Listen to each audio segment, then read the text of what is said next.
How do I stay fluid? How do I adjust to their adjustments? How do I make sure the guys going through this course are prepared the second they get here? Because when I take you to combat, I do not have time to micromanage you. There's way too much going on. Micromanagement is counterproductive and it wastes time. I always ask people, are you teaching your people how to do their jobs, or are you trying to do their job for them? Our guys didn't need to be told what to do because they were prepared. I know guys that graduated that course. 4 days later, their first mission at SEAL Team 6 was to jump into Somalia to rescue Jesse Buchanan from Al-Shabaab, which is Al-Qaeda. 17 Navy SEALs jumped in, killed 22 terrorists, got both hostages, not one guy was hurt because they were prepared. Preparation comes from training, communication, repetition. Training, communication, repetition. We've been training hour after hour, day after day, fine-tuning our tactics, adjusting our rules, but most importantly, learning the best ways to effectively communicate with our team. Because we really believe if our people knew what they were doing and why they were doing it, they would be more efficient. And what we learned about effective communication is the less we talked, the better we were. Because we got rid of the noise, the nonsense. Think about the email you got today with 20 people on the CC line. And all it says is FYI, see below, F. Some jackass always puts K. We know you're there. Just because you're talking does not mean you're communicating. We actually learned if we were silent, we were faster, we were more efficient at communicating at the highest levels. Prime example, the Bin Laden raid. Helicopter crashed in the front yard. They dropped us off in a spot where we're not supposed to be. Explosion, immediate gunfight. When that 8.5 seconds of absolute chaos is over.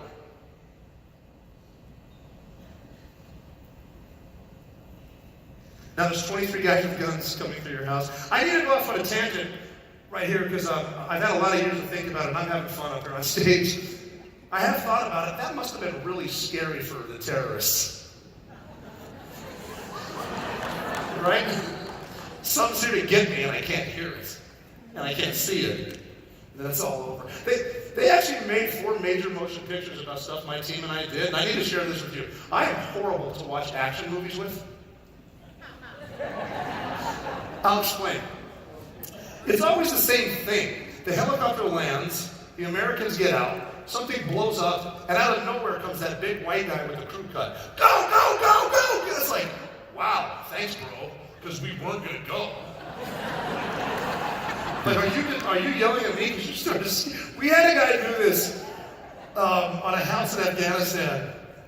I'm assuming most people here have not. You're in Realty, but you've not been to Afghanistan. So I need to explain to you what a house in Afghanistan looks like, because no one ever believes me. But it's like going through a time warp. Here's what a house looks like. If you could picture part crossword puzzle and part Ewok Village from Return of the Jedi. Imagine you're actually going to Fred Flintstone's house, right? So you've got these walls that surround these rooms, and some of the rooms they don't have any ceiling. It's just open air and starlight. But next to that empty room with no ceiling is a 2-story mud structure with no windows. Just this big mud thing. And the exterior, there's a stairwell, and in order to get to the top floor to clear it, the door to get in is about this tall, and you're wearing all your stuff, so you squeeze your way into the room, and once you get in the room, you're terrified, because now you're face to face with a full-grown male camel. And then the wheel starts spinning, and you're like, well, he didn't fit through the damn door, so why would they build a room around a camel? And you're like, oh, because I'm in Afghanistan, it fucking sucks over here. And so this walls, so we're off to one side here. One of my newer guys is off to the left-hand side. He wasn't quite in place yet, but he started getting shot at. And I can't say for sure if he got scared, but he definitely got adrenaline. Newer guy, and the first few times someone shoots an AK-47 at you at close range, you get adrenaline because they're very loud. So he came over. It's called a push to talk. You can push and talk. And he started talking. Hey, troops in contact, I got a thing here, I got an issue, my guy's shooting at me. And he's talking as fast as we think, but other guys hear that, and it's contagious, so they start talking. Yeah, no problem, you say put there, we'll put a household charge at 6 o'clock above, everyone's talking. No one's communicating. I was fortunate to have a rooftop position. I came over my push to talk and said, everybody calm down, now listen to me. Take a deep breath. It's a push to talk, it's not a push to think. I need you to think, push, talk. So the point I was getting at, before my little tangent there, is it's not don't talk to people. It's just important to learn how to effectively communicate with each other. And one of our rules about effective communication is this. When you're done saying what you're saying, stop saying it. I love quotes. I don't know where to give credit for this one, but here's a good one. Someone once said, never pass up the opportunity to shut up. So, we claim to be prepared for anything at any time. We had a chance to prove it. In April of 2009, piracy became really popular off the coast of East Africa. Somali pirates were grabbing these ships, and the crew in the crate, they weren't hurting anybody, but they were keeping them until someone paid the ransom, which they always did. So, services rendered, money's changing hands. This is going to be a lucrative business. I remember being aware of it and thinking, what does it have to do with me? I'm in Virginia. It was Good Friday, April 10th, which is my birthday. Coming up. And I was at my daughter's Easter tea party for a preschool. And what we were doing is we thought it would be cute to put the kids in their desk in the middle of the room, and the parents would go through. We had 2 buffet lines set up. So I'm in line with Marine Corps and Navy parents. I remember I had a pink plate in my hand for my kid. We're walking through, and military people are really good at getting through the chow line. So I'm covering it with like cookies and smiley face cupcakes. You shipped it 4-year-olds eat on Easter. And so I'm walking it back, and I got a message. What happened is a guy by the name of Captain Richard Phillips had just been taken by Somali pirates. I'm calling my team to go get him right now. So I put the plate down, look my 4-year-old in the eyes, give her a kiss, and turn around and go to war. From a preschool classroom in Virginia Beach on my birthday, which is really weird when you think about it. And that, by the way, is the hardest part of combat right there. The hardest part's not getting shot at. It's not having stuff blow up next to you. That's actually easy. The hardest part's kissing your kid goodbye.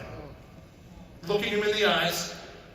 We're both aware this could be it. This could be the last time we see each other. And there's a huge difference between kissing your kid goodnight and kissing your kid goodbye. She's now 14. In her lifetime, I've kissed her goodbye 11 times. We're very fortunate we don't do that anymore. I need to jump around a little bit. So this one daughter of mine happened to be everywhere for all these things. She was 1 year old when we went and rescued my friend Marcus Luttrell, the lone survivor. She was 4 when we went after Captain Phillips. The hardest one was when she was 7. Because that's when we went after Osama Bin Laden, and we knew we weren't going to live through that mission. We're going to die. We're going to get shot down on the way in, shot up when we get there. If anyone's going to blow himself up, and his whole family will run the building, it's Bin Laden, we're going to run out of fuel and be stuck in Pakistan and end our short lives in a Pakistani prison. We were so convinced we weren't going to live through the Bin Laden raid that the guy that inevitably led me up the stairs to get into his bed, and it wasn't planned that way, we just kind of, it worked out that way, but he said, look, man, don't take this the wrong way, because I'm going. I'm definitely going 100% on the mission. I just need to say it out loud.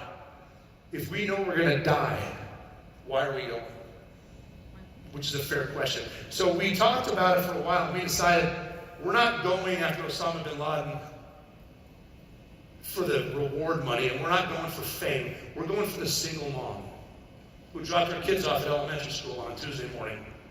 And 45 minutes later, she jumped to her death out of a skyscraper, because that, for some reason, was a better alternative than whatever hell's going on inside at 2,500 degrees Fahrenheit. And her last gesture of human decency was to hold her skirt down so no one could see her underwear, and she murdered herself. She wasn't supposed to do, she didn't want to do any of that. She's not supposed to be in the fight. We're supposed to be in the fight. That's where we're fucking going. So we're